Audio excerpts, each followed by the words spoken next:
Good morning. We have the sheriff in town, in the studio this morning, along with the undersheriff, Drew Forsythe, and Patrick O'Flynn. And I didn't do anything. I didn't do it. That's not what they're saying. We're here to talk about recruiting because you guys are looking for a few good men and women, I imagine, here. Absolutely. We are excited about getting another class, another group of potential recruits coming through. So our deadline for our test is coming up October 2nd. So that's next weekend. That's next weekend. So we want to have people signed up by then. The test doesn't actually be administered until the November 14th. But we want to make sure that everybody knows that the road patrol test is coming up and that we'd like to see people sign up. And now, what's the basis that you have? I mean, is it high school, or what do you need to be able to sign up for this? To sign up, you have to be 20 years old, and you can turn 21 in the academy, but you have to be 20 years old and have a high school education, and you have to be under 35 years of age, or if you're in the military and had active military, you can be 38 at the time of the exam. So I can't sign up, you're saying? Sorry to break the news. Drew, you came up through the ranks, right? Yeah, I've been undersheriff for how long now? I've been the undersheriff for about 3 or 4 months. The retirement of Bill Sambo, who was the previous undersheriff. But I've been with the department for about 25 years, and it was unique for me because I grew up down in the suburb of Long Island. I just got to say, a department. You're not from Rochester. Yeah, it's been a long time, and I still haven't been able to kick the accent. So. I went to college at Brockport and was fortunate enough to take the test, the part-time test back in 1990, and kind of been with the department ever since. So very exciting career and job for sure. So you would recommend it to just about anybody? Yeah, this agency and this job is, we talk about this as it's not just a job, it's a career. And for me, I can speak personally, and as well as the sheriff who's been doing it for 40 years, but. They have the opportunity to come up through the department in the ranks and now get married, raise a family, and have children in Monroe County. And it's been a great career, and I recommend it to anybody that has the want to become a police officer. The neat part about the sheriff's office is we're a lot larger than people think because you only see us in the suburbs primarily. Right. Supporting the town and village police departments and then covering certain areas ourselves where they don't have a town and village police department. But behind the scenes, we've got the SWAT team, the scuba team, the bomb squad, hostage negotiators, all of the support services that help out all of the community, including the RPD. We also have warrant units and drug units that work through the city on a daily basis. But beyond that, and as we go forward through the year, we'll also be recruiting for our jail bureau, our court security bureau. That was the question I was just going to ask. Is this is there a separate test for jail sheriffs? For each of the disciplines, jail, court, civil, and road patrol, they're all separate tested processes. Okay. And are there any different degrees of is it all the same as far as Pretty the much. age and everything? The age, there isn't a cutoff as there is with the road patrol. The road patrol is the only one that's got the cutoff of 35 years old maximum. Okay, all right. The other bureaus, there isn't a maximum age limit. My wife works in the appellate division, state Supreme Court, and I go in. When I go through and have to empty my pockets, and all that. Some of your guys are there, and they're a little older there. Yeah, and we've got about 125 people committed to that. It's about a $10 million operation, but it's fully reimbursed by the state because we're providing security to the state officials. So obviously, Monroe County Sheriff's is way bigger than RPD. How many guys are you talking? We're talking between 11 and say. 12. Yeah, yes, men and women. We have between 11 and 1,200. 11 and 1,200, because I think RPD is what, 7? It's about 700. Yeah. So now, how many out of all these people that take this test? I mean, do you have any numbers? How many people are going to take the test? We usually hit somewhere around between 500 and 1,000 will take the test. And then in the first year, it usually is certified for 2 years. So we'll hire probably between 25 and 50 a year. Gotcha. And that's through attrition from retirement and stuff like that, right? Yeah. Yep. So we had some big classes come on about 20 to 25 years ago, so now we're getting some big numbers retiring out. So we're definitely looking for. To be perfectly honest, my son is taking the test, and he's taking an agility test. I think this weekend. So perfect. So that should be. We're fingers crossed. I won't tell everybody I know the sheriff, so that doesn't count, right? Like the sheriff does. said, it's a great opportunity. Particularly this time, there's a large number of potential retirements coming up in the next year, so that's one of the reasons we're pushing actively to try and recruit. How many years do you have to get in when you retire? I mean, the road patrol is 20 years, and you can retire. Many stay a little beyond that. The jail and the court is 25. 25 years. And I mean, this is probably a question that everybody asks: how much we making here when we start? They're starting in the 40s, and then you'll get up to almost 70. Nice. That's a good living. It's a great living, a great career. It's better than radio. And benefits. That's right. That's it. The benefits, right? The benefits key. are amazing. Yeah, because like I said, my wife works for the state, so she's got that's what allows me to play radio for a living is her benefits. Yeah, you're always thankful to her, I'm sure. You know I am. So what other benefits can we look forward? I mean, who would you recommend this to? I mean. Well, you've been there. You've seen the guys come and go, and you need a mindset, right? Yeah, you do. Beyond the money, which is certainly everybody needs to earn money to make a living, is the camaraderie and the brotherhood and the sisterhood that exists in law enforcement in general, is something that we all cherish dearly. And the mindset is you have to be willing to put yourself out there in a career like this. This is this job and this career is not for everyone.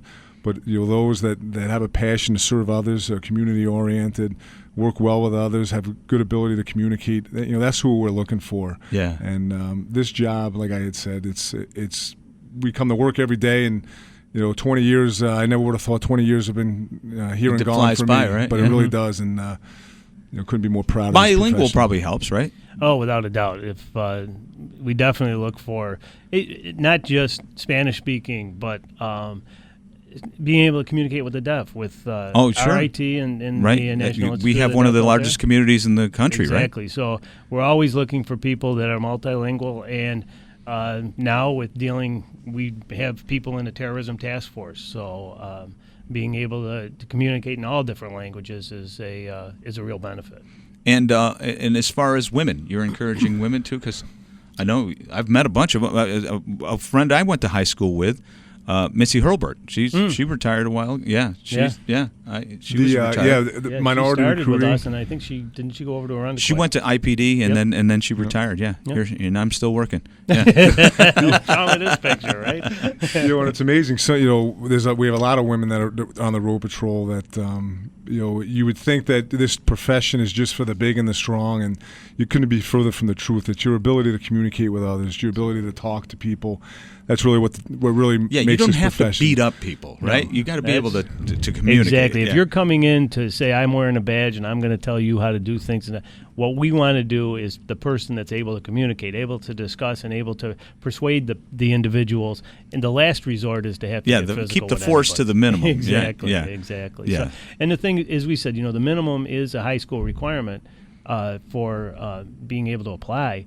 However, when you take the test, we find that we're getting a lot of people with bachelor's, associate degrees, and even master's degrees that are scoring in the testing process. So the higher the education, they often do a little bit better on the exam. And can that help you go ahead? I mean, get up to move along. There's the higher the education, there's incentives contractually. People with higher education, as far as the salary goes within the contract. So there's a percentage.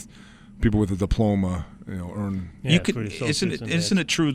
Also, if you're on the force, you can also go back to school. Mm-hmm. And you guys assist them with that. Cover a good portion of the tuition. Yeah, so I mean, you can keep your education going. And we encourage that. I just finished my master's, and having gotten the associates in 76, got the bachelor's in business in 91, and then just finished the master's in 2012. So lifelong learning is a great thing, too. Where'd you get your master's at? I got it through the Naval Postgraduate School. It's in Homeland Security. Oh, okay.